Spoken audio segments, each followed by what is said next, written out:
Chapter 1331. An unusual meet and greet. Tribune Morelia, Tribune Joshin. I trust you are prepared for our upcoming engagement. Morelia just nodded, but Joshin snapped out a salute. Of course, Commander. Your briefing was very thorough. Arrayed in his spotless dress uniform, her fellow Tribune was, as usual, the very picture of a dedicated officer. Morelia, on the other hand, had just come from the field, and she looked like it. Chiron gave her a critical glance, but she just shrugged carelessly. The ants absolutely wouldn't care what she looked like. What she smelled like was much more important.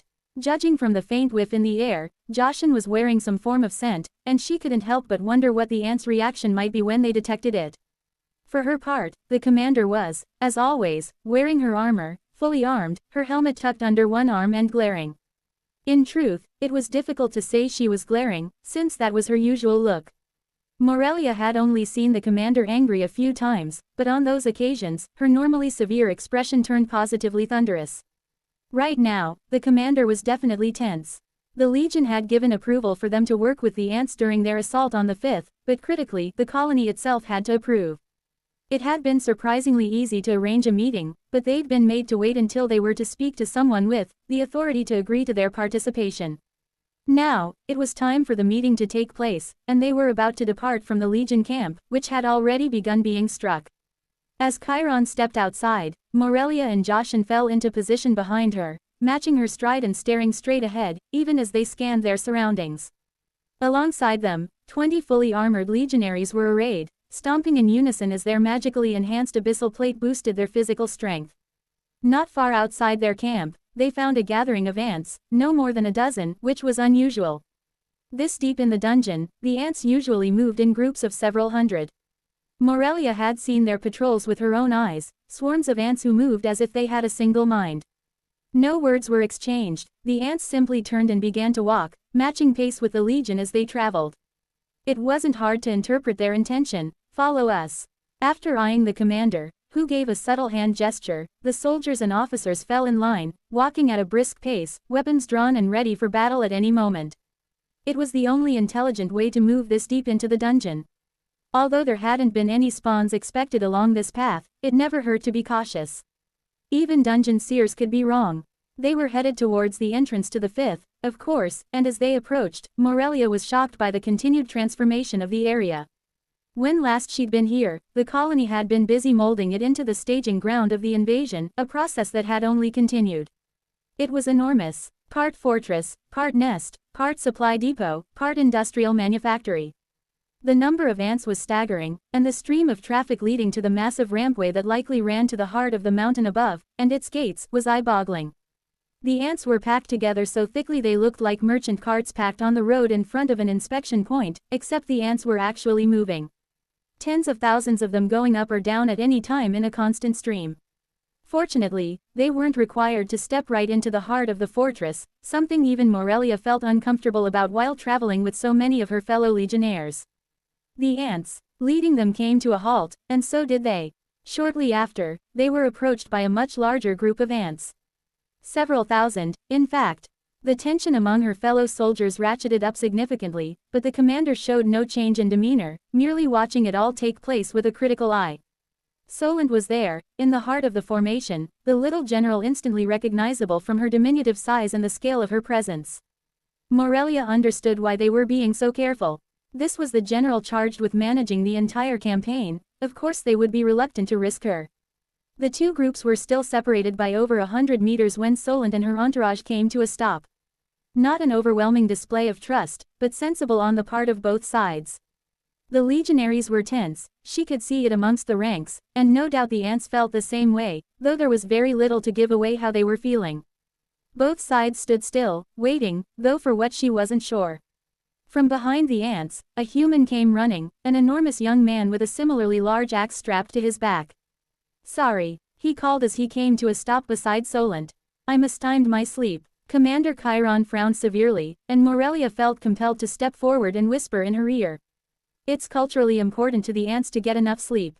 They won't disturb someone who's resting if they can help it." If anything, that only caused Chiron to grow more irritated, and Morelia understood why. She was probably thinking the ants didn't consider this important enough to wake their translator. The young man in question was busy nodding and rubbing the back of his head as the ants no doubt berated him for his lack of timing. She wondered which mage was communicating with him.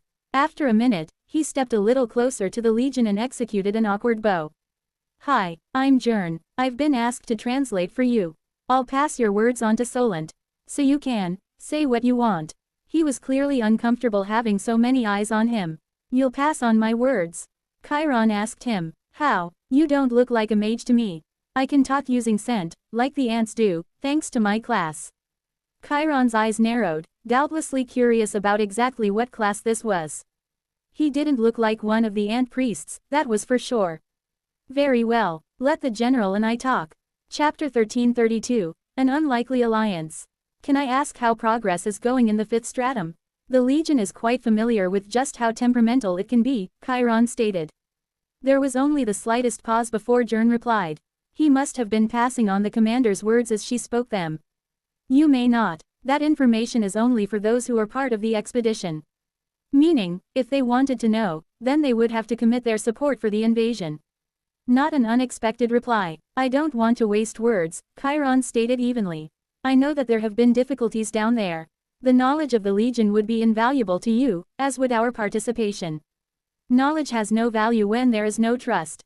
The same goes for prowess on the battlefield." Chiron couldn't help giving a wry smile. "If you thought we weren't of any use, you wouldn't be here at all. I'm the only one in the colony who believes in the potential of our cooperation. There is also commensurate, did I say that right? I did, commensurate risk. The key to success in these negotiations is finding an acceptable balance." "How old are you?" Chiron asked. "Who, me?" Jern asked. "I'm 18, not you." "Only 18, Morelia thought. This guy is massive, and he moved well." It was difficult to put her finger on, but there was something about the way he placed his feet, his balance, and the way he didn't seem hampered by the axe on his back, but aware of it at all times. Just what sort of training had the colony put him through? Solent tilted her head to one side, her antennae waving curiously. "Does it matter?" the ant replied. Chiron shook her head. "The Legion has been fighting monsters for thousands of years. I personally have served for over 6 decades, and in that time, I've fought in every stratum from the 2nd to the 6th. Don't underestimate what we bring to the table." Solent flicked her antennae. "My family is young, but capable of so much more than you imagine. As am I. Let's keep in our minds just why your Legion is here. You want to kill the eldest, because they have been subjected to the call, something beyond their control. Naturally, this means the colony is disinclined to accept your help. Now, without wasting any more words, let us state our positions clearly. What are your conditions for lending aid to the colony?" This was the kind of negotiating commander Chiron preferred, one without pretense. "A guarantee of safety goes without saying. Access to all information gathered by your colony in the 5th stratum. And regular access to the eldest." "Why would you need access to the eldest?" "Inspection purposes." There was a long moment of silence as the ants conferred amongst themselves. Morelia felt the tension rise amongst the troops, and she moved to clap the nearest soldier on the pauldron, catching his eyes and giving him a steadying nod. No good would come from the troops being too tense. A little nervous energy was good, kept a person on their toes. Too much led to errors. She did not want to see any errors. As she moved amongst the troops steadying a few, the ants finished their discussion, and the translator Jern spoke up once more. "You will fight as a unit, under the command of your own officers, but under the direction of the colony and its generals. We will not divide you across more than 2 fronts at a time, but those assignments will be dangerous, far from the center of our operations." "Is this acceptable?" "It is," Chiron replied immediately. "We require that you share accurate and complete information regarding the nature of the 5th stratum. Some things I cannot share, but others, I can. If I cannot answer a query, I will offer other information instead." "Acceptable. Access to the eldest will only occur with their permission. We do not order them. That isn't sufficient. You know our mission is directly related to that individual. We promise not to harm them, but we must have access to them." This was not what the ants wanted to hear, and even Morelia could tell. Antennae waggled angrily back and forth while several audibly ground their mandibles. As she expected, Anthony was a touchy subject amongst them. Just when she expected Solent to reject the agreement, Jern suddenly raised a hand. The eldest agrees to the condition." Suddenly, the ants looked resigned, but there was a ripple of confusion that ran through the legionaries. You speak for the individual in question. No, but I can speak to the eldest, Jern said, looking embarrassed. Really? How do you have that authority? The young man looked confused for a moment. Oh, thanks. No, I can speak to the eldest. They were listening in, and agreed to your conditions. Interesting, Chiron murmured. Then it sounds like we may have an agreement. It does indeed. An ant immediately came forward, a thick sheaf of documents held in its mandibles. Moving carefully, in a businesslike fashion, it approached and offered the documents to the commander. Joshin stepped forward to take them. And what are these? Chiron asked, brow raised. Deployment schedule, logistics integration instructions, maps and a step-by-step plan for billeting your troops. Chiron flicked through a few of the pages, the corner of her mouth quirked up in a smile. This is an awful lot for you to organize on such short notice. I didn't. Your participation in this endeavor wasn't unplanned for. Chapter 1333, Krath Assembly. Is it really necessary for me to be here for this? Ghazi burbled unhappily. My foot aches like I dipped it in an acid swamp. I'm too old to be traipsing around the tunnels on a long journey. Zaluth didn't bother to dignify that with a response. The older Krath took every opportunity to make himself seem harmless and elderly, while in reality only one of those things was true. Pay attention, he hissed, stabbing one of his thin arms towards the other Krath, who, despite his advanced age, managed to parry the limb with ease. If I have to feed you to a sump sloth to escape after your yapping brings the monsters down on us, I will do it with glee. Ghazi glared at him. I'm starting to regret picking you as the next Krathlath, he muttered. At least the old one wouldn't force me out of safety. With the old Krathlath, you and the entire tribe would be dead, Zaluth scoffed. To escape that fate, you had to reveal what a scheming, underhanded betrayer you are, which is why I don't let you out of my sight. The compliments mollified the aged slug a little, and he slid along quietly until they reached the meeting point. Kujith, Krathlath of the Sugath, was there to greet them, along with 5 of her trusted enforcers. Hidden amongst a deep patch of moss, the slugs came together and conversed quietly while concealing themselves. You made it on time, Kujith observed. I would not dream of keeping the leader of a powerful tribe like the Sugath waiting, Zaluth replied, his eyes curving into wicked moons as he did. Kujith did not laugh, though her eyes also curved, indicating her amusement. The Sugath were indeed a much larger and stronger tribe than the Slee, even before they were devastated recently, but they were on their way to meet with tribes that were much larger still. The Bulg, the Lurs and Thus would all be in attendance, along with a host of smaller tribes, but those 3 represented the real power in this area of the stratum. They occupied prime territory, close to the heart, and were housed in enormous slime grounds 10 times the size of the Slee hideaway. At least, that's what Zaluth had heard. He certainly wasn't going to question it when he met them. Let us be away, we have a long way to go. A statement that prompted further grizzling from Ghazi, but nobody paid him any mind. For over a day, the 8 slugs moved through the treacherous ground of the 5th stratum. Even to the Krath, these tunnels were filled with danger, and one wrong movement could have them killed a dozen times over. The slug tribes had never ruled this place by might, but by their wits and cunning, and it was in this manner that they traveled.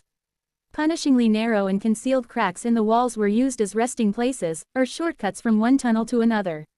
They sunk deep into mucus rivers when it was safe to do so, sliding along the bottom and using the dense muck as protection. Kujith lost one of her guards on the journey when the fool was too hasty, sliding onto an unfamiliar patch of moss. As it turned out, it wasn't moss, but the cleverly patterned tongue of a slurp dragon. The Krath barely had time to blink before he'd been wrapped up and pulled into the jaws of the concealed beast. The rest of them had frozen in place for over an hour, waiting for the monster to finish its meal and move to another hunting ground, Kujith. Sizzling with quiet fury the entire time. Zaluth wisely chose not to say anything. Fools didn't live long in the 5th. Finally, they arrived at the gathering place designated for the meeting. Todrul Falls, a vast tower of slime that cascaded from the upper levels of the stratum down toward the heart below through a 100-kilometer-long vertical tunnel, had been selected for this purpose. First, because it was a place every tribe knew of, and second, because of the immensely powerful monster who made their home in the area. The upper areas of the falls were always clear, for none dared to enter lest they become prey for the beast.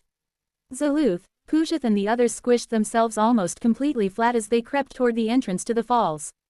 There weren't many good places to conceal themselves, and these became even more rare as they approached, as they noticed the emissaries of the other tribes had gathered, huddling in what cover they were able to claim. As the representatives of smaller, weaker tribes, they made do with what little they could find on the outskirts of the gathering, watching with barely extended stalks as more and more Krath arrived. Then the first of the major tribes arrived. Zaluth thought it was the Bulg, judging by the distinctive mottled coloring they chose as they moved boldly in the open. A full 50 slugs, their Krathlath slithering along at the head of the column, enormous and radiating confidence.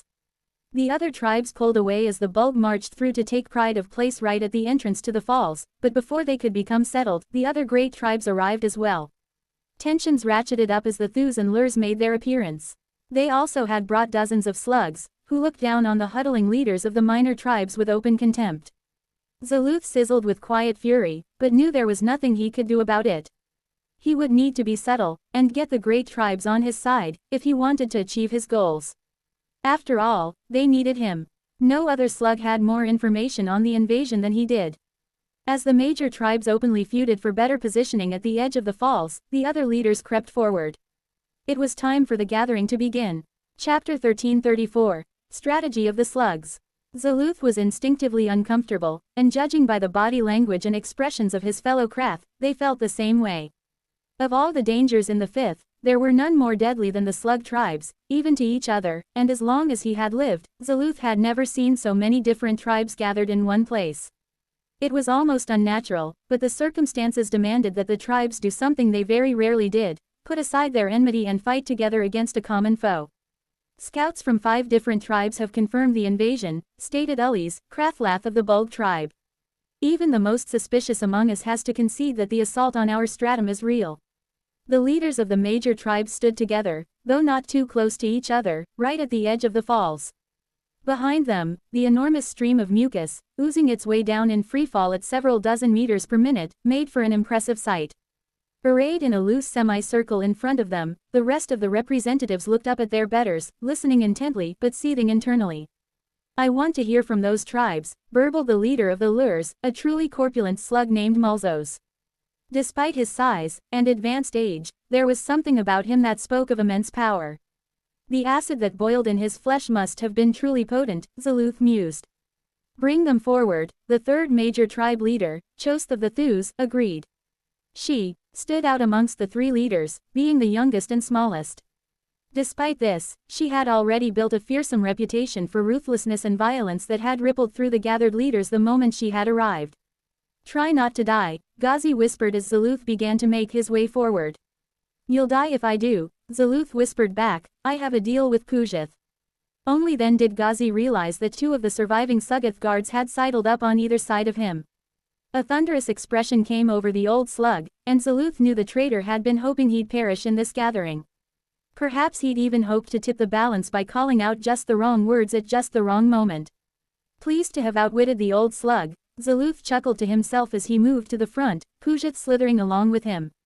3 other Krathlath of minor tribes in the area moved along with them, arriving toward the front of the gathered Krath, but prevented from joining the 3 leaders who remained in a higher position. "I have questions," burbled Mulzos. "Then ask them," Ulys spat. "Which of you can confirm seeing all the races of the 4th participating with your own eyes?" Of the 5, 3 raised one spindly arm, Zaluth and Pujith included. "Which of you have seen the mythic with your own eyes?" Now only 2 raised their arms, Zaluth and Pujith. "Describe the creature to me," the oversized Krathlath demanded, his eyes glittering atop their fattened stalks. "An ant monster of considerable size," Pujith answered first. "It is covered with a thick, purple shell, some sort of diamond or crystal, which is capable of deflecting very powerful blows." Zaluth was surprised to hear this. He hadn't realized the Sugath had gotten so close and managed to witness the creature firsthand. Of course, he didn't believe for a second that Pujith herself had gone there, but who was going to call her a liar? "Anything else?" Mulzos asked. He was chewing an unnamed substance, as he looked at them, his teeth audibly grinding against something incredibly hard. "The monster is capable of wielding a type of mana I have never seen or heard of," Zaluth said. "It can create a hole, a sphere of darkness that sucks in and destroys everything around it. I've seen it use this magic against monsters, against toxic mucus, against rock. It annihilates everything it touches." This statement caused quite a stir. A type of mana that a random Krath hadn't heard of could be anything, but from the description, he was willing to bet that none of them had heard of it either. "What's more, the monster seems adept at finding and trapping our kind. It can pin us to any surface using a method I do not understand. I can confirm this, Pujat spoke up. We Sugath lost several scouts in just this way. They were slammed into the ceiling of the tunnel, unable to move at all. Were they taken? Mulzos queried. Of course not. They were Krath. That is good. The oversized Krath continued to chew as he pondered for a moment, then spoke. I have received word that the monster has received the call. There was a ripple of discontent through the gathered Krathlath. Even Ulis and Chost, the leaders of the other two major tribes, seemed irritated to hear this. Has there been any word from the Maker? Ulis demanded. As far as I am aware, the Maker yet sleeps, Mulzos replied. Then what do we care for the schemes of the others? Chost spat, her eyes bulging red with anger. We will annihilate this invasion and consume this ant in its entirety. There were muttered snarls and angry hisses of approval from the gathered Krath at her words. This was the sort of thing that they wanted to hear. All I will say is that we must be prepared to change course should the Maker awaken and direct us to a different path, Mulzos warned. Should such a thing occur, we will of course listen, Ulis said impatiently, but until that happens, we have an invasion to crush. We must discuss our plans going forward. Who will go to fight, and how will they do it? To the surprise of no one, Chost was the first to raise her arms. I will go myself, she raged, visibly quivering and popping with the force of her anger. These invaders must be destroyed and devoured. Don't underestimate them, Mulzos burbled in warning. Chost turned and glared at the corpulent slug. You want to tell me how to war? I underestimate no one, she spat. Watching her glare at the other two Krathlath, Zaluth was left with no illusions as to whom she was referring to. Chapter 1335. An unusual medical. Well, this is awkward. I knew it would be. I mean, obviously, it was going to be awkward, anyone could have foreseen that. But now that I'm here, in the moment, I really wish I hadn't been so ready to acquiesce to this particular demand. Anthony of the past, why are you always such a pain in my business zone? To say the tension is high would be a bit of an understatement. The Legion weren't permitted to send many soldiers to see me. 4, to be precise. However, Solent, or more likely the Council, have seen fit to surround me with several thousand guards in case they try something nefarious. Bit wasteful, if you ask me. Hey there, I wave an antenna at them. Looks like the commander came, along with her two highest-ranking officers and a mage. How are we all this fine day? The commander, decked out in her full Legion armor and looking like she's ready to take on the unending hordes of the dungeon, glares at me before she replies. Is it necessary that I talk back? She says. Of course it is. I stipulated conversation. Con vir sa tion. That means you have to talk back, otherwise it's just me jabbering at you. I'm not accustomed to speaking with monsters. I bet that's the understatement of the century. I'd be shocked if she'd ever spoken to one at all. This is the Legionum Abyssea we're talking about. They don't exactly get along with creatures spawned from the dungeon. It's not like a little chat is going to hurt you, is it? She doesn't waver in her steady glare. There are creatures in the dungeon who can invade your thoughts and plant eggs in your brain using a mind bridge and just a few thoughts. It's one of the most dreadful ways to meet your end in the entire dungeon. Holy moly, why would you even say something like that? I feel like my brains are getting itchy just thinking about it. That sounds awful. What stratum do those monsters live on? I don't want them anywhere near me. For once, the commander smirks, breaking her stiff expression for the briefest of moments. This one. Well, Nards, why is it that I suddenly want to leave this place and never come back? Perhaps a vacation in the third is just what the doctor ordered. Is that even true, or are you just trying to creep me out as a punishment for forcing you to talk to me? Who knows? She shrugs. Surely, a little more time in the fifth will give you the answer. Is she always like this, or just with monsters?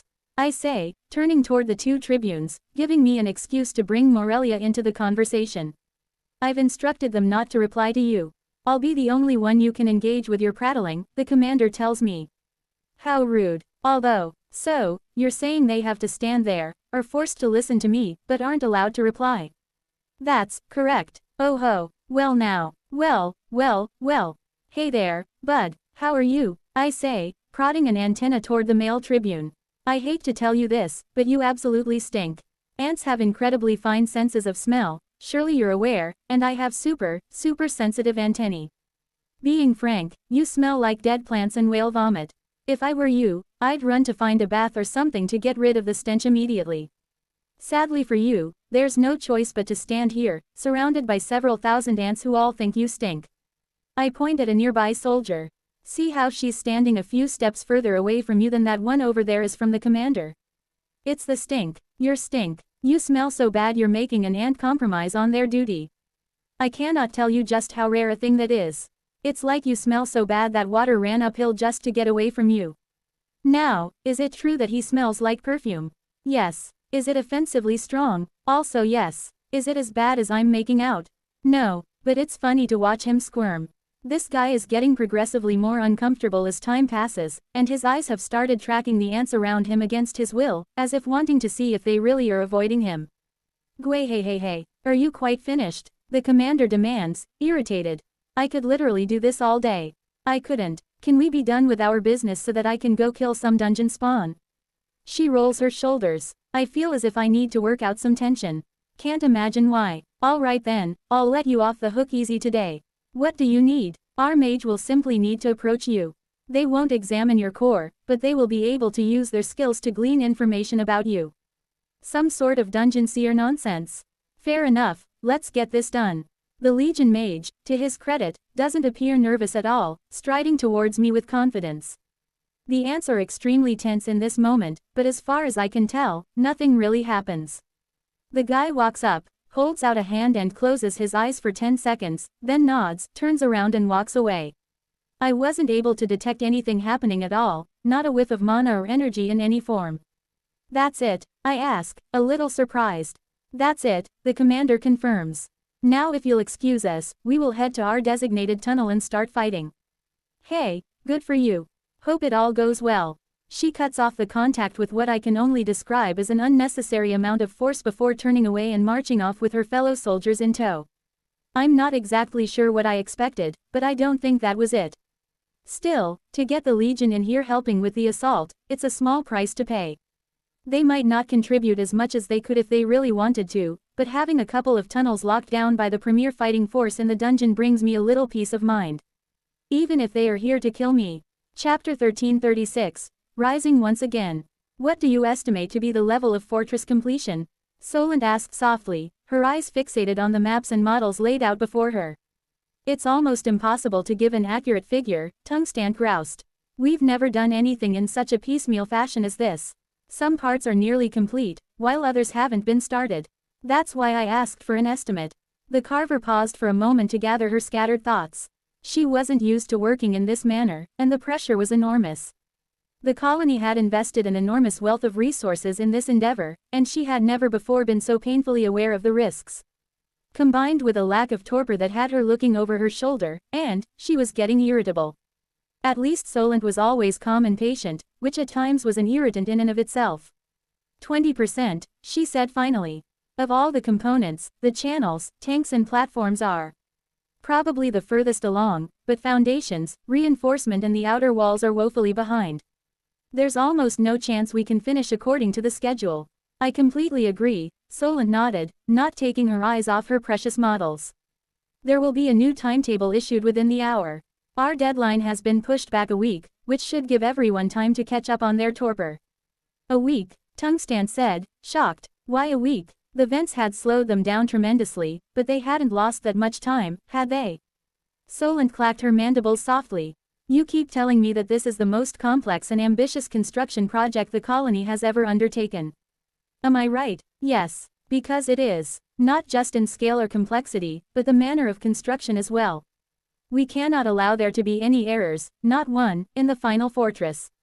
The extra week will allow time for every build team to maintain minimum rest standards and double-check their completed builds to iron out faults. What Solent didn't mention was that the reinforcements they'd received from the Legion allowed them a little more leeway. Should the worst happen, the colony could concentrate their forces in fewer tunnels, which would make all the difference and allow them to push the clock out a bit further. Fine, Tungstand said slowly.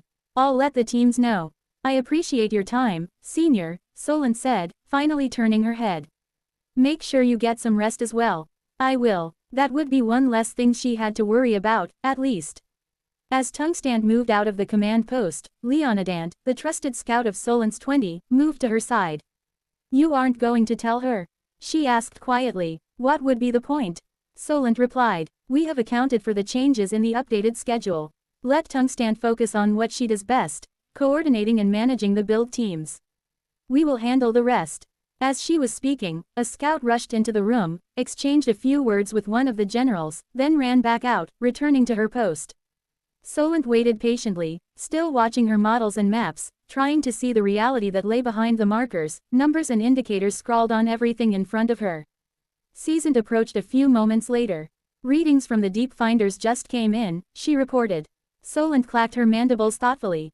She'd been waiting for these numbers. Update the model and let's see what we're dealing with. Seasoned, with the help of Leonidant and a few others, gathered together, shifting markers and updating numbers with new indicators.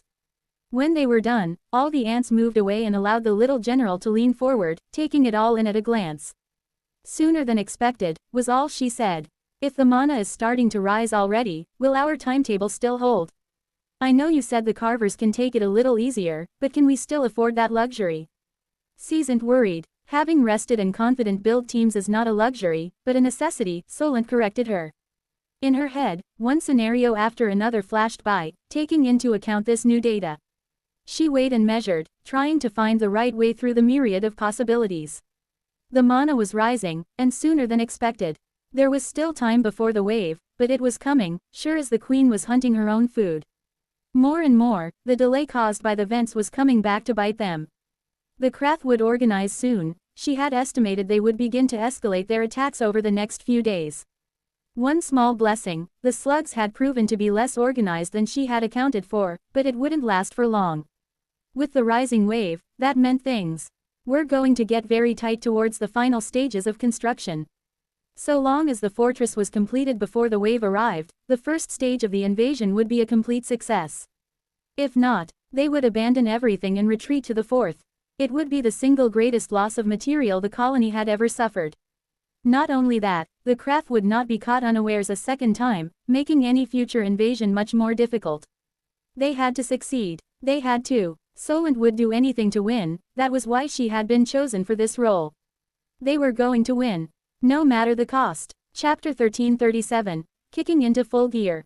It was truly impressive to see what the family was capable of when they really put their minds to it. I'm so used to my siblings' unified way of thinking, thanks to the vestibule, that I've stopped considering what it actually looks like to others when all the ants work in such a coordinated fashion. During a break from exploring and fighting territorial monsters, I take a little time to creep back up to the entrance to the fifth, just to check things out.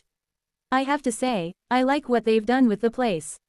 It hasn't been that long, all things considered, but the narrow entrance into the tunnel, and indeed the tunnel itself, don't look anything like what I remember when I first came down here.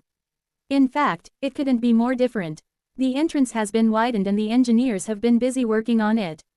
A series of lifts are in constant motion, rising and falling as a never-ending stream of ants, people, materials and everything else needed to fuel the invasion comes down.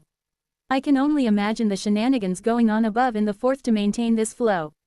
Solent's logistical mastery at work, no doubt. The tunnel itself has transformed completely. Cleansed by the blue mana, it's lost the toxic atmosphere and hazy yellow-green hue I see everywhere else in this place. Instead, the carvers have turned it into a massive hub for receiving and distributing everything coming down from above. There are stockpiles, warehouses, wide paths filled with traffic I guess I could describe as roads. Unsatisfied with the existing network of tunnels, the colony has been busy boring their own channels through the rock to make more direct and efficient connections. I can already see the colossal fortress that Solent has envisioned starting to take shape, and this right here is intended to be the beating heart of the operation. We may never be self-sustaining here in the fifth, but as long as we can move things efficiently from the fourth, we should be able to get everything we need to make it through the coming wave. Just thinking about the wave is enough to dim my spirits a bit. I mean, they're always terrible, but this next one. Take any stratum, and during a wave, whatever makes it a pain in the carapace is dialed all the way up to 11 and beyond. I still shudder to think of the never-ending hordes of demon larvae on the third clawing and chewing on each other as far as the eye could see. Just what is the fifth going to be like? How much more awful could this place really get? I know the answer to that question, a lot. It's going to get a lot worse. I may not be able to articulate how, but I can feel the slimy doom coming in the tiniest hairs on my antennae. Man, they're twitching already, that's how bad it's going to be. Actually, That makes no sense. What the heck is going on? I am definitely detecting something, and I'm fairly sure it isn't my own future despair, so just what am I picking up? To the surprise of everyone around me, I launch to my feet and start crawling over the area, my antennae sweeping from side to side as I track down the sensation like a bloodhound on a scent trail. Luckily I'm large enough to step over everything in the way, but that doesn't mean it's not discomforting for the non-ants who have to watch the giant monster crawl overhead. Thankfully, I don't cause too much of a disturbance as I move through the area, focused on the faint feeling I'm getting. It's definitely gravitational, I decide. There's a slight eddy in the field, or perhaps several, but they're quite small, barely enough to register in the noise of everyone else moving around in here. I spend 10 minutes moving this way and that, doubtless getting in the way of many people, but for some reason, this is really sticking in my mandibles, and I'm determined to work out why. Eventually, I come to what I'm fairly sure is the source of at least one of the disturbances, but find myself quite confused to be staring at a wall. I mean, it's a nice wall, as far as they go. Natural, dungeon-formed tunnel, vintage stuff, newly cleaned of slime and mucus, top-quality rock, all that good stuff.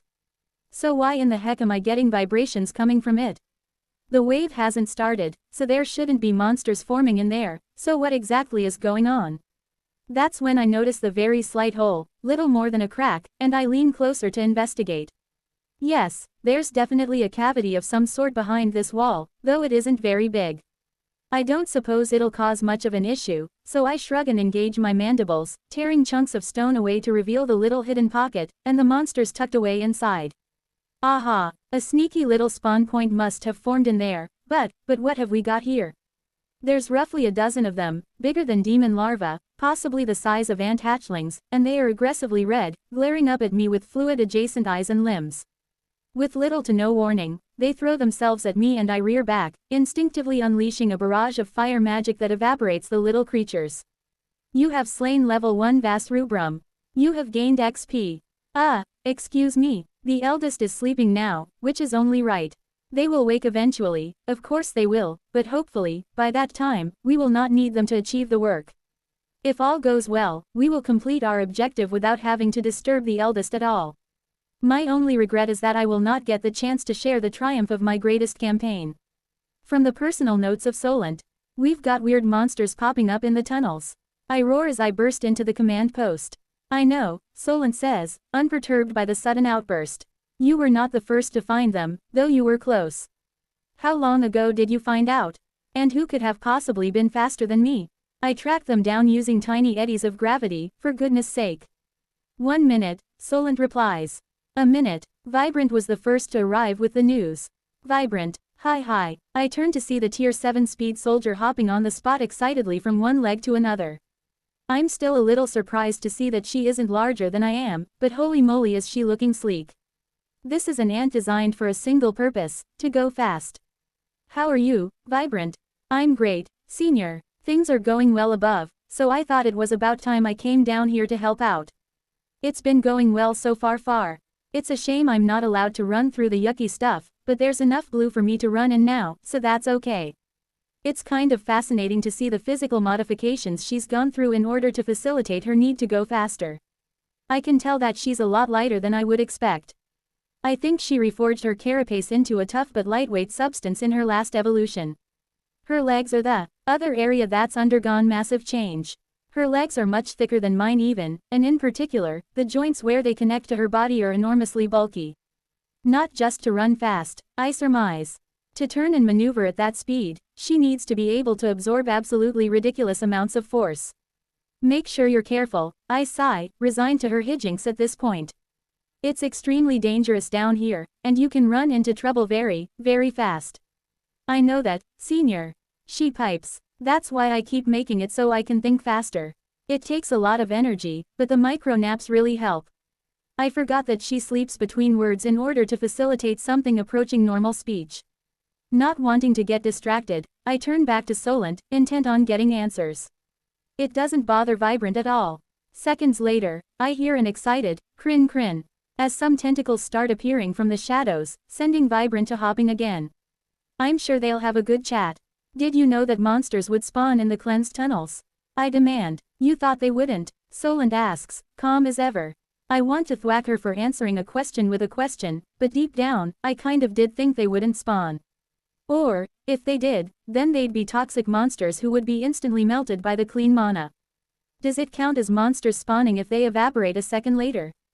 Kind of. I reply. I did not, and do not, believe the dungeon would ever tolerate not spawning monsters wherever it can.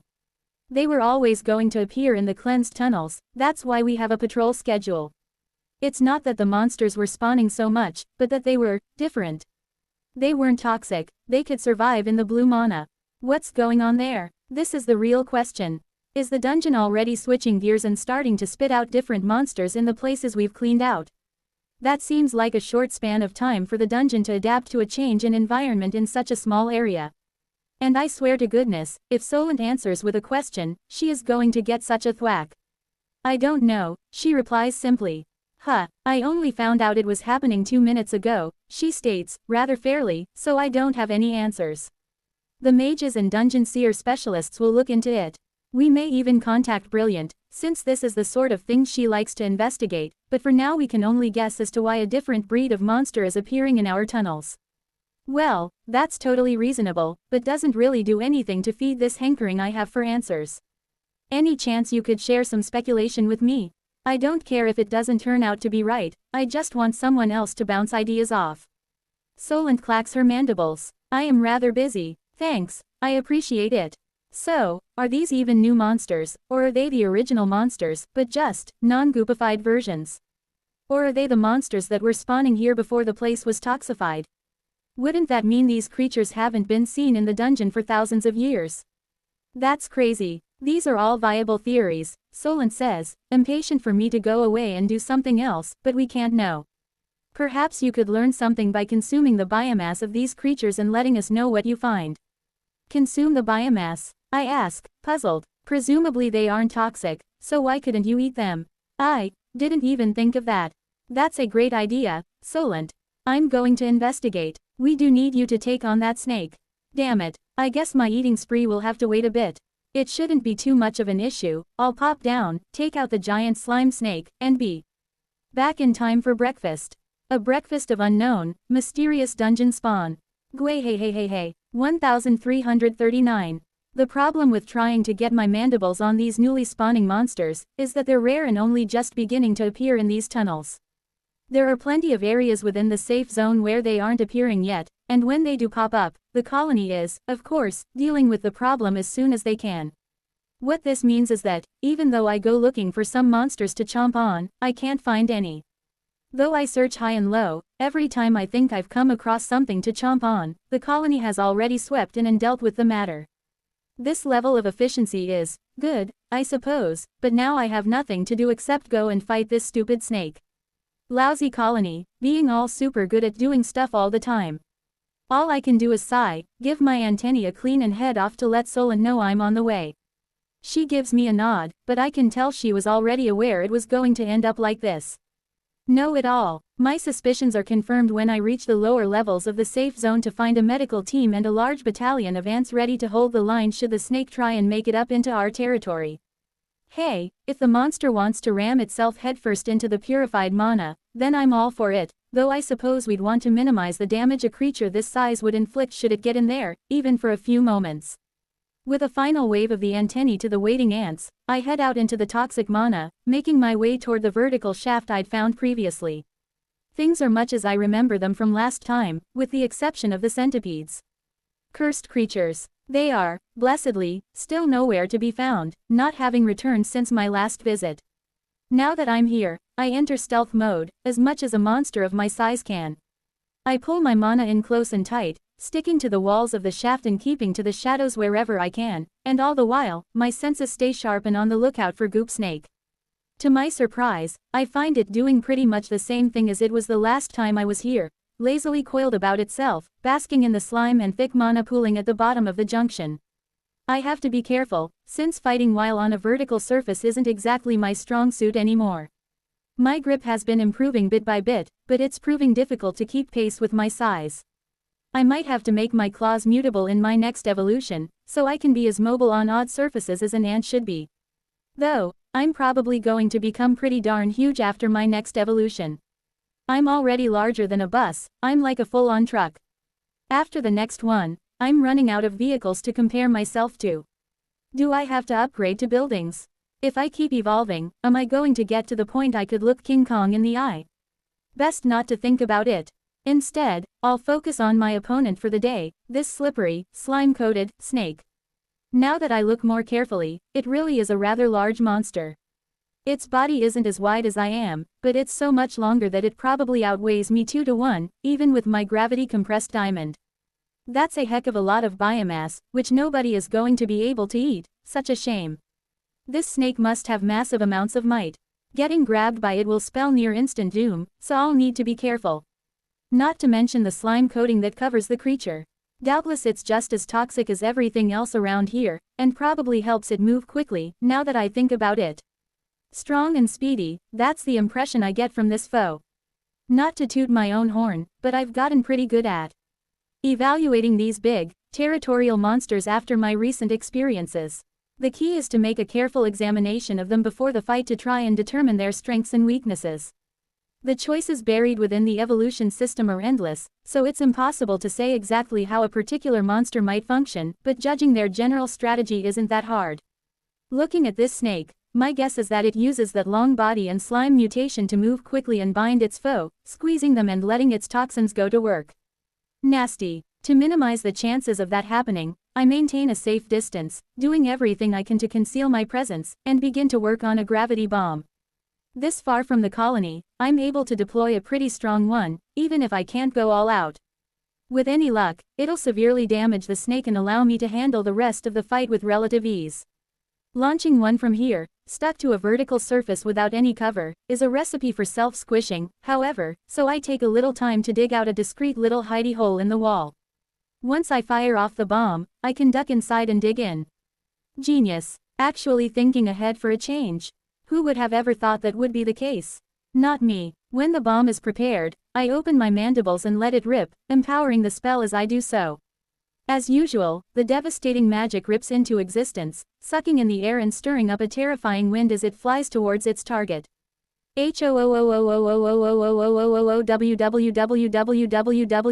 www. Enjoy, snake. I'll be back to check on you in a moment. Just before I crawl into the small opening I made and prepare to dig myself in, the snake moves much faster than I expected. As the bomb hurtles towards its target, the snake does something I truly never expected to see. It rears up, opens its jaws obnoxiously wide, and unleashes a ball of massively condensed mana. Oh no you didn't. 1340. This is outrageous. How dare you, snake? This is my secret, personal technique. Have you been peeking at my notes, stealing my private writings and copying my homework? This can't be allowed. Gandalf, intervene in this situation immediately. My gravity bomb screams and howls as always, but even through that din, I can still hear the spell unleashed by the snake monster hiss and spit as it shoots forward. My mana sense is screaming about the dense, potent mana contained within, some form of venomous mana.